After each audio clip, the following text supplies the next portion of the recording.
opening a diagonal for the queen and king's bishop. This pawn advance immediately stakes a claim in the center. Immediately challenging the center's reach, this Sicilian defense creates immediate asymmetry and positional intrigue. Preparing d4 for central control, this pawn advance aims to solidify white's dominion over the middle ranks. Challenging white's central pawn structure, the knight boldly occupies a key outpost, ready to disrupt white's planned pawn advance.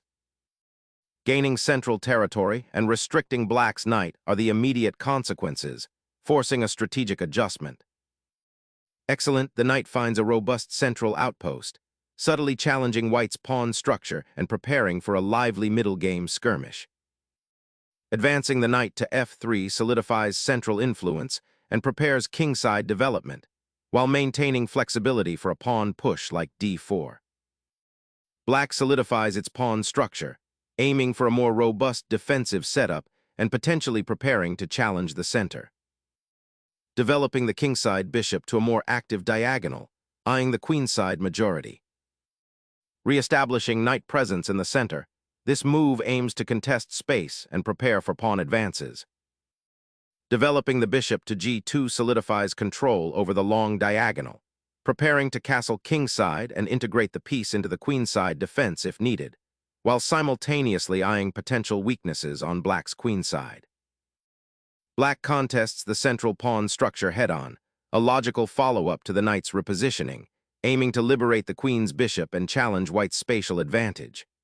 This pawn push prepares to fianchetto the dark-squared bishop or potentially challenge white's central grip with a timely d5 later. Capturing the pawn opens the e-file, creating an immediate target and offering white a chance to develop their pieces with tempo. This liberates the d4 square for potential piece placement, aiming to disrupt black's pawn structure. The move signals a shift towards more dynamic play, potentially leading to an earlier confrontation in the center. Reclaiming the pawn with the bishop immediately ignites the center and establishes a powerful diagonal presence, poised to influence crucial squares and prepare for potential pawn pushes later in the game. Securing the monarch amidst the mounting tension sets the stage for aggressive midfield operations. Securing the monarch initiates a fundamental defensive posture, a prudent step before engaging further in the central struggle or launching any counteroffensive operations. Asserting central dominion, this pawn thrust boldly challenges black's pawn structure, aiming to pry open lines for white's pieces. Consider the potential for a queenside expansion or a knight outpost on d5 should black fail to address the immediate tension. This move initiates a fascinating positional battle, forcing a reevaluation of piece placement and pawn breaks for both sides. White sacrifices a pawn for rapid development and an open game, seeking to exploit black's somewhat cramped position. A dynamic choice that aims to disrupt black's harmonious setup and create imbalances. Exchanging pawns now opens the c-file, offering immediate tactical possibilities for black's rook. This decision subtly concedes some central space, but aims for active piece play, particularly on the queen side. Consider how this immediate pawn removal impacts the long-term pawn structure and potential piece maneuvering lanes for both sides. Sacrificing the d-pawn opens up diagonals and initiates a dynamic struggle where piece activity takes precedence over pawn structure. White gains tempo by forcing the black knight to relocate. Releasing the central tension, black initiates a pawn exchange that simplifies the position and clears the d-file for potential future activity, aiming to untangle their pieces from the cramped setup.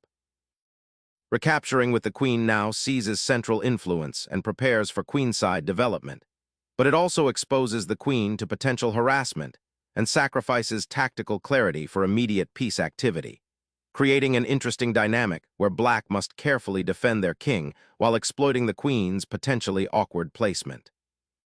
Stepping back to a more centralized square allows the bishop to eye the queen side, potentially supporting future pawn advances, or preparing for a reroute to a more active diagonal, while simultaneously securing its own position from immediate threats on the d6 square. Unlocking the c-file for pressure against the black queen side, white's knight repositions itself to a more active central role, potentially supporting advances on the king side or reinforcing central control. Bolstering the central pawn chain and indirectly contesting the d4 square, this retreat repositions the bishop to a more active diagonal, preparing for potential pressure along the long white diagonal and aiming to disrupt white's intended development. Shifting the queen to d3 aims to coordinate the heavy pieces, eyeing the vulnerable kingside pawn structure that black's bishop on b6 is currently defending, while simultaneously clearing the d-file for potential future maneuvers. Embracing the initiative, black sacrifices a pawn's tempo for a decisive positional blow, aiming to disrupt white's harmonious piece development and create immediate tactical threats around the weakened kingside. Initiating a queen trade simplifies the position, potentially leading to an endgame where the active knight on f4 might become a liability if white can successfully blockade it or target its support. A daring fork that exposes the king to immediate danger. This knight maneuver immediately disrupts white's delicate piece arrangement and forces a difficult decision. Securing the king from the discovered check, the king retreats to a safer square, away from the immediate line of fire, anticipating potential future checks or sacrifices that black might attempt. Recapturing the queen, black reclaims material equality, initiating a queenless middle game where the open files will soon become paramount. Re-establishing piece harmony, white repositions the knight to a more central outpost, eyeing the d6 pawn and aiming to activate its influence on the queen side, simultaneously preparing to contest the d-file. Black sacrifices material to disrupt white's pawn structure and create activity. The knight's foray to c1, while technically a blunder, aims to punish white's slightly uncoordinated pieces and open up lines for counterplay.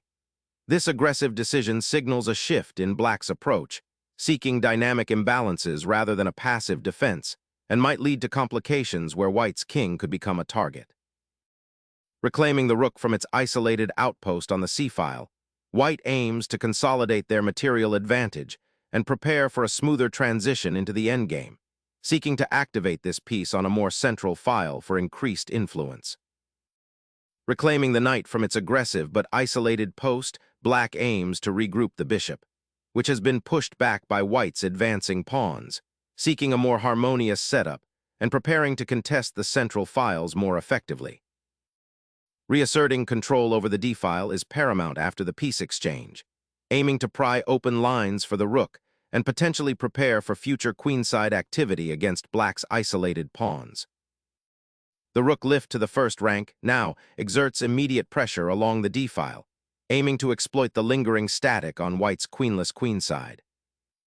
The rook now secures the crucial open file, initiating a positional reshuffle as the queens depart the board, and the game transitions towards an endgame where king's safety will soon become paramount. The king bravely ventures back into the fray, a testament to the diminished attacking potential on the board and black's desire to activate its most crucial piece in this emerging endgame scenario. Shifting the monarch to g1 shores up the king from potential checks on the back rank, and crucially prepares for the king to become an active participant in the endgame that's rapidly approaching, potentially supporting a pawn push or defending key squares. The black king steps onto the battlefield, a bold declaration of intent to participate actively in the ensuing endgame. A necessary repositioning, the white king abandons its vulnerable outpost on g1, seeking a more sheltered square on f1, a move that prioritizes king safety in an increasingly open, albeit somewhat simplified, middle game as both sides consolidate their minor pieces. Shifting the rook to the b-file aims to create some presence on the queen side, potentially contesting the open file later or supporting a pawn advance. Expanding the queenside pawn chain, this thrust aims to liberate the bishop on c4 and gain breathing room, potentially disrupting black's coordinated pieces. Black's position tightens slightly on the queen side, potentially preparing a pawn lever with a future, a5, but it also cedes valuable central space and future development options for the bishop on c7. Relocating the king to the center aims to secure its safety amidst the looming endgame, and potentially prepare for future king activity or pawn pushes on the queen side. Reclaiming the bishop's diagonal reach after its temporary sortie, this repositions the bishop to a more active square, eyeing potential pawn breaks and reinforcing the queenside structure while preparing for future king safety maneuvers. Reclaiming the central square with the knight aims to disrupt black's comfortable pawn structure and potentially exploit the slight imprecision of their recent knight maneuvering. A proactive repositioning, seeking to redeploy the bishop to a more active diagonal, potentially targeting the central pawn structure or creating future threats. Asserting control over the open c-file now becomes paramount as the rook repositions, aiming to pressure black's potentially vulnerable pawn structure and open avenues for future advances. Asserting dominance over the open c-file, this rook placement initiates a battle for crucial space and potentially sets up a long-term initiative. Shifting the monarch towards the center now aims to activate the king in what appears to be an endgame scenario, seeking shelter from potential pawn advances and readying for active participation in pawn play or opposition. Opening the d-file aggressively is the immediate goal, forcing white's rook to an uncomfortable square and potentially isolating it. Securing the king on the dark squares offers a crucial point of safety amidst the potential skirmishes that lie ahead, simultaneously preparing for a more active role for the rook on the central file. Unleashing a bold check, black forces the white king into a precarious position, disrupting any hope of immediate central consolidation and opening up lines of attack. The king's journey to safety from the center is almost complete, a necessary strategic redeployment after the checks exchanged. But the knight's advanced position on e3 now looks somewhat isolated, potentially becoming a target as black's pieces coalesce for further pressure. The bishop retreats, securing its position on the active diagonal and preparing to rejoin the central struggle or support a queenside initiative. Unlocking the d-file opens crucial lines for your rook, aiming to dislodge black's surprisingly active bishop and regain the initiative you ceded earlier. A timely capture, this forces the simplification into an endgame where your rook will gain active play on the d-file. The knight's capture on d1, while seemingly natural after the exchange of rooks, initiates a transition into a potentially simplified endgame where white's slightly superior pawn structure and open lines could become more pronounced, demanding careful endgame technique from black to avoid falling prey to insidious positional advantages. Reuniting the bishop with its dark-squared companion on c7 is a sensible regrouping, aiming to shore up the kingside and prepare for potential pawn advances with the rooks now absent from the board. Initiating pawn expansion on the queenside, this move aims to secure more territory and potentially disrupt black's bishop pair. The bishop gracefully retreats to a more active square, eyeing the white king's somewhat exposed position and preparing to disrupt white's rook on the d-file, potentially forcing a favorable trade or creating opportunities for pawn advancement. Re-establishing the knight's dominion on the queenside after its earlier skirmish, this maneuver aims to improve its central influence and prepare for potential activity on the queenside pawn structure. Shifting the bishop to that aggressive outpost on e2 immediately disrupts white's king's safety, potentially setting up a dangerous fork or infiltration onto the weakened dark squares. Shifting the monarch into this more central alignment seems aimed at activating him for the endgame, though it simultaneously exposes him to potential harassment from black's bishop, currently nestled on a passive square. The immediate pawn push forward creates immediate tension, opening potential avenues for the black king to become more active, but it also weakens the pawn chain, potentially exposing the d-pawn down the line. Unlocking the kingside is the immediate objective, allowing the white king to potentially find refuge on the bright squares or support a central pawn push, while black's bishop eyes the crucial f2 square. This maneuver aims to relocate the bishop to a more active square, potentially eyeing the c4 pawn and improving its defensive coverage along the long diagonal. Unleashing the knight from its restrictive square on d1 initiates a crucial repositioning maneuver, aiming to challenge the bishop's imposing influence on a6 and potentially exploit the weakened kingside that black's pawn push on f5 has inadvertently revealed. Fortifying the kingside pawn structure after a period of material exchanges now becomes paramount for black, aiming to establish a more robust defensive setup and prepare for potential pawn advances later. Redirecting the knight to a more active square opens up possibilities for consolidating control over the d-file and potentially creating pressure on black's queenside pawns. Unleashing the pawn storm on the kingside, this aggressive thrust aims to shatter white's king's safety and generate counterplay, potentially opening vital lines for black's pieces. Repositioning the knight to c2 is a subtle attempt to regain control of the central squares and prepare for a pawn advance on the kingside, aiming to create weaknesses in black's structure. Unleashing a pawn storm, black initiates a daring flank assault, aiming to destabilize white's queenside structure and potentially create weaknesses around the enemy king. A vitalizing knight maneuver redirects a defender towards a newly opened flank, aiming to disrupt black's advancing pawn majority and secure central dominion. Breaking open that kingside pawn structure now will grant your pieces significantly more scope and potential for initiative, even if it requires a temporary sacrifice of material. Opening the f-file with this pawn capture creates immediate attacking possibilities and will severely test black's king's safety. The king's central migration begins, a bold gambit seeking active participation in the unfolding endgame, aiming to support the pawns and pressure white's slightly awkward knight placement. A crucial development as the bishop aims to dominate the crucial dark squares on the kingside, threatening to infiltrate and disrupt black's already precarious pawn structure. Unleashing the pawn storm, 40. g5 aims to disrupt white's comfortable pawn structure on the kingside and potentially open lines for black's minor pieces.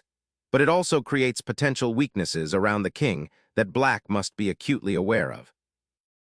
Reactivating the knight offers white an immediate chance to exploit black's somewhat awkward pawn structure on the kingside.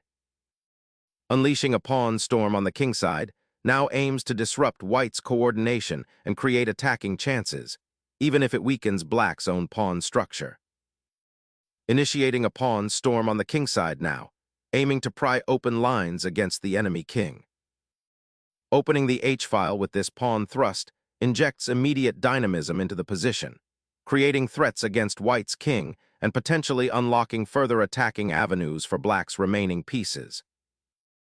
Opening the h-file will likely bring sharp play, as the g3 pawn, now isolated, becomes a significant weakness. The black king, after its recent journeys, now finds a more stable, albeit still exposed, outpost. Opening up the kingside pawn structure with g4 risks weakening your king's defenses significantly, creating potential avenues for black to exploit, especially with their active pieces poised to infiltrate.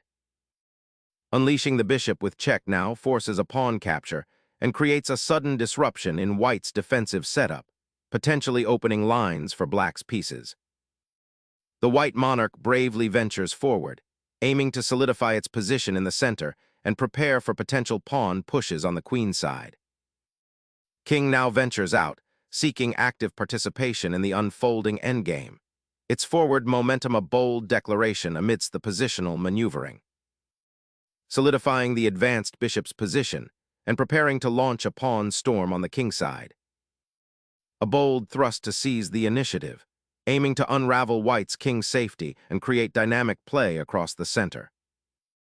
Gaining tempo by forcing the opponent's king to reposition. Shifting the king towards the center offers a safer haven and prepares to support a potential pawn advance. A knight's journey to a new outpost, aiming to disrupt the pawn structure and gain central influence. Stepping back to develop the bishop and prepare for potential counterplay on the kingside seems a bit passive given the cramped queenside pawns. Perhaps a more active repositioning of this piece to a more central square would have been more impactful. Seizing the initiative, the knight dances to f5, disrupting black's advancing pawn structure and hinting at future discoveries or skirmishes around the g7 pawn.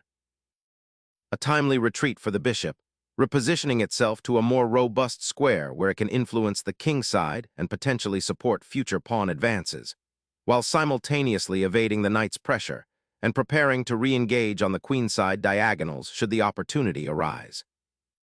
Unleashing the knight to a central outpost, aiming to control key squares and potentially disrupt black's pawn structure. The bishop retreats, repositioning to a more active square where it can potentially support an advance on the kingside or create threats along the diagonal. Focus on activating the bishop, aiming to support the pawn push and potentially create an outpost for the knight. Relocating the monarch towards the kingside flank opens up avenues for counterplay against white's centralized pieces, aiming to disrupt their coordination and potentially exploit the pawn structure.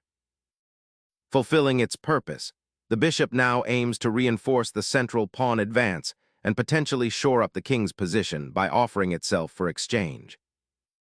Repositioning the bishop to target the exposed kingside pawn structure creates a dual threat, preparing to either exploit weaknesses with a piece sacrifice or consolidate control of the now active c-file. Shifting the king towards the queenside appears passive, but it aims to consolidate the position, potentially preparing to support a pawn advance or defend against threats from black's active bishop. A bold reimagining of piece placement, this square occupation aims to disrupt white's central control by threatening a pawn fork on the d-file, while simultaneously offering the bishop a more active diagonal away from its recent defensive post. Initiating a pawn advance on the queenside aims to create space for your pieces and potentially disrupt black's coordination on that flank. Initiating a pawn exchange on the queenside, black opts to capture the pawn on a5, a decision that simplifies the position but potentially opens lines for white's rook to penetrate on the file. This action aims to disrupt white's queenside space advantage and perhaps gain some counterplay, though it also creates a passed pawn for white on the b-file. Seizing the open file with the pawn offers a welcome outpost for the knight, preparing to contest the newly opened territory. The king suddenly finds itself exposed on the queenside, a tempting target for the approaching pawns and bishop. Gaining space on the queenside with the bishop repositioning, aiming to contest the open b-file and create counterplay against black's otherwise solid structure. Opening up the queenside diagonal for the bishop offers a glimpse of initiative, aiming to disrupt white's consolidated pawn structure and potentially fork pieces. Attempting to create a stable kingside fortress with this pawn push is a desperate attempt to shield your monarch from the relentless pressure building on the queenside and center. Unleashing a timely discovery, black forces the white king onto a less secure diagonal, potentially setting up further complications as the central pawn majority begins to advance. The monarch bravely steps forward, seeking sanctuary behind its remaining pawns after that audacious royal check, aiming to regroup and potentially launch a counterattack. Unleashing the e-pawn creates a powerful threat, forcing the white king into an even more exposed position and potentially opening lines for black's rooks and bishops to exploit. Embrace the unexpected king dance. Your sovereign now finds itself at the heart of the unfolding drama, a pivotal piece in this delicate positional negotiation.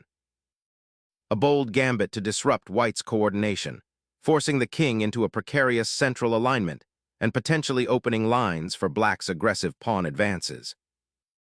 The king, seeking refuge from black's rampant pieces, is forced into a desperate flight back to the center, a position usually reserved for pawns. Exposing the white king to a direct assault from the bishop, this forcing check aims to dismantle white's defensive setup, potentially opening lines for further penetration and creating immediate tactical dangers.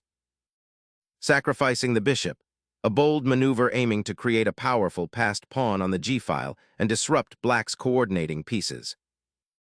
This bishop's final sacrifice rips open the king's shelter, forcing a desperate repositioning, a calculated gamble to shatter the static pawn structure and introduce chaos before the inevitable material deficit seals the game. Returning the king to the center, white aims to centralize their most vital piece, a prudent step considering the board's open nature and the opponent's active bishop. Black's advancing pawn, now shielded by the bishop, begins its bold march towards the promotion square, a potent symbol of endgame pressure. Harnessing the knight's potential for a decisive strike, This knight's advance directly targets the Black King's immediate surroundings. The Black King, finally escaping the suffocating pawn structure on the kingside, begins its perilous journey towards the center, hoping to participate in the endgame's decisive action before the White Knights can establish a more formidable blockade. This bishop shuffle aims to reposition the piece for a more active role, perhaps anticipating a future attack on the kingside or preparing to support a passed pawn's advance. The king's exposed position is now critically vulnerable as it ventures into a minefield of potential threats. Pursing the passed pawn creates a new avenue of attack, forcing Black to dedicate resources to its containment and potentially opening up new attacking possibilities, or even creating a second passed pawn if Black missteps in its defense. The Black King finds an audacious sanctuary on the queenside, a daring gambit to reposition and join the fray. The bishop retreats to a more active square, guarding the pawn and preparing to support a further advance by the pawn, aiming to create a passed pawn and exploit the weakened dark squares around Black's king. The king's daring promenade to the queenside now faces a stark reality check. Forcing a reshuffle of the protective pawn chain is imperative before the knight re-establishes its threatening outpost. The bishop's repositioning to c8 immediately confronts the advanced Black pawn, creating a tactical crossroads where White hopes to disrupt Black's aggressive pawn thrusts and potentially trap the bishop. The bishop, now finding refuge on a commanding diagonal, anchors its control over a crucial section of the board, creating an imposing obstacle that limits the opposing king's maneuverability. The bishop reclaims its imposing diagonal, reinforcing the kingside and preparing to exploit any weaknesses on the queenside if Black's king dares to venture too far. This bishop's retreat to b5 now forces White to confront a potential discovered attack on the knight if it tries to advance further, while simultaneously preparing to support the pawn push on the queenside. The bishop reclaims its post on the critical c8 square, preparing to influence the kingside and block potential breakthroughs. The knight now returns to a square it previously occupied, potentially preparing for a pawn push or to support a repositioning of the remaining pieces, aiming to create a more active structure in the endgame. The rook's retreat to its original square signals a shift. The immediate pawn advance now seems less pressing than securing the newly activated queen's bishop. Sensing the endgame's approach, Black repositions the bishop, aiming to solidify its presence and potentially contest the open files or support a pawn advance. The monarch bravely ventures into the heart of the opponent's territory, a daring attempt to shake free from the suffocating blockade and create counterplay before Black's pawns gain unstoppable momentum. The bishop's check forces the White King to a precarious square, highlighting the ongoing positional struggle where Black's pieces are actively coordinating to disrupt White's pawn structure and create weaknesses around the monarch. The monarch retreats once more, seeking refuge in a familiar square, a subtle yet vital step in White's endgame strategy to consolidate their position and prepare for a renewed assault on Black's pawn structure. The pawn's determined march to the second rank, a stark symbol of Black's enduring offensive spirit, now promises a decisive breakthrough and threatens to unravel White's tightly packed defensive setup, forcing a critical reassessment of piece deployment. Stabilizing the knight's outpost on f3 is paramount, preventing Black's bishop from disrupting the pawn structure further and maintaining a crucial defensive barrier against any imminent threats to your monarch. The Black bishop, seeking its moment, slides diagonally to deliver a check, disrupting White's precarious king position and forcing an immediate reaction.